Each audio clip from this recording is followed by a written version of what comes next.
The Kansas City Chiefs just finished their game against the New York Jets, and one of the first things I want to talk about is the New York Jets defense. Now, the Jets defense is, I'd say, the best defense we've played so far. The Chiefs have played so far. Let's see, we've played the Lions. Jets defense are definitely better than the Lions. They're definitely better than the Bears.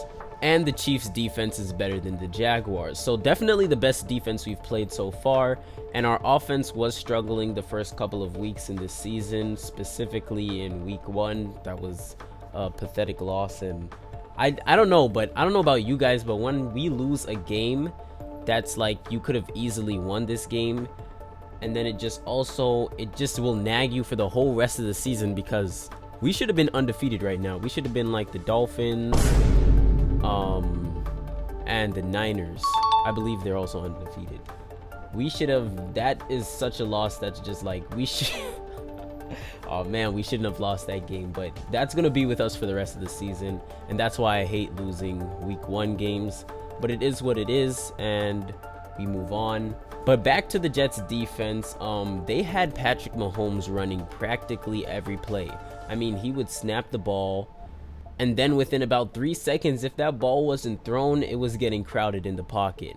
But we did see Patrick Mahomes take advantage in certain situations, being able to scramble more.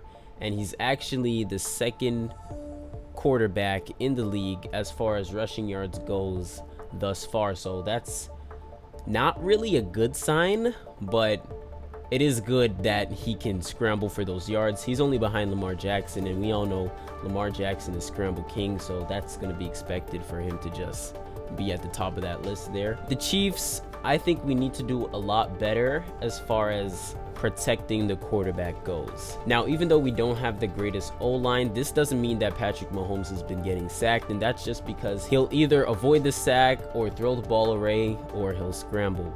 So that's why Patrick Mahomes doesn't really get sacked like that. But now I want to talk about our receivers, because while watching these games, it just really feels like our wide receiver struggles to get open. And because Patrick Mahomes, there's times where they protect him for like 15 seconds and he still has the ball in his hands. All right, 15 seconds might be a stretch, but it feels like 15 seconds, and we're like, how is nobody open? Because a few years ago when we had Tyreek Hill, if he's open for about 7 seconds, Tyreek Hill's defender is just not on him anymore and he could hit him. But since the Jets were essentially double teaming Travis Kelce, Kelce wasn't an option, and the rest of the receivers are just straight trash. And I actually made a short about this, and somebody had commented on that short saying that I think it's time for us to start Justin Ross, or to play Justin Ross. And I think I agree with that, because Justin Ross is a speedy guy. He's kind of similar to Tyreek Hill. He has that speed factor built into his playing and all that. So I do believe that we should see Justin Ross play some more games. But even if it's not Justin Ross, something has got to be fixed. I don't know if they just need more steady targets, or I don't know what exactly the problem is. But I know that we need to find a way for our receivers to get open so that Patrick Mahomes can have somebody to throw the ball to after he's had the ball in his hands for 10 seconds. I mean, I personally just don't want Patrick Mahomes scrambling so much, because that means he's going to take on hits, and I don't want Patrick Mahomes taking on hits. He's just way too valuable for that. I mean, I don't even want Travis Kelce taking on a lot of hits, but that's kind of in his job description, so he has to be able to take on at least some hits. Oh so fresh, oh so smooth, it's your boy Eli back with the groove, and if you're new to the channel, make sure that you subscribe down below so you don't miss out on any of the NFL content I have going forward. Now let's talk about the call that everybody has been going crazy about. This call I do believe was a holding, but I don't know, I believe it was Gardner. I'm not sure if he was doing that all game and they had called it then, because one thing with reffing games is I believe you guys need to be consistent, and if the refs aren't consistent, then you don't know like what you're gonna do. For example, with the whole Jawan Taylor situation, if they call it when he's at a certain point, which I don't get the Jawan Taylor illegal formation or illegal something, but I don't get any of those flags. But if they were being consistent with it, then it would be fine. It'd be like, hey, if you're too close up, then you know where you've crossed the line, and they'll call it every time. But if they're calling it back here, if you're at the same spot every time and they're calling it, that's what we want to see. If you're at the same spot every time and they call it every other time, that's no good. So as long as the refs are consistent, I'm fine with whatever they choose.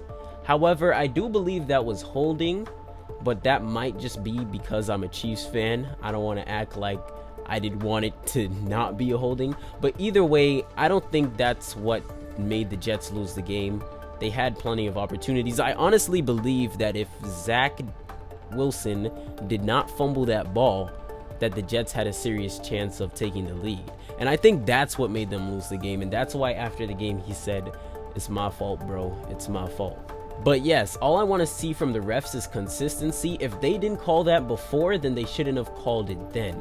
However, I'm not sure if they did or didn't call it before, but I'm pretty sure that he was doing that all game because that's just how Gardner is. He's a very handsy, hands-on kind of guy. Now, throughout this game, one thing that we really struggled with was getting to the quarterback. Against the Bears, we were having a field day, a feast. But when it came down to this last Jets game, we weren't able to get to the quarterback as much. So I would say heading into next week, we really need to try and get our sack game up, maybe like 4 or 5 sacks. That would be nice. Now, this is the first game of the season that I could say, oh, we would have deserved to actually lose this game. But at the same time, a win is a win, and we'll take the dub however we can. Now, as we look forward, we have to play the Vikings next week, which should, in theory, be an easy win. But the Vikings, I don't know. I would say that they can be dangerous, but things just haven't been clicking for them right now. Justin Jefferson is definitely going to be a problem for us. Their tight end is going to be a problem for us. But what I'm hoping is that we'll be able to sack Kirk Cousins. That would be great. So as we head into next week, I'm going to have my predictions at Chiefs 36, Vikings 21, end score. I'll probably be way off, but I have the Chiefs winning this upcoming game. If we lose this one, I will be super mad because that just simply shouldn't happen. However, we don't want to sleep on the Vikings because I still believe that they're one of those teams that are going to like turn it around in the season.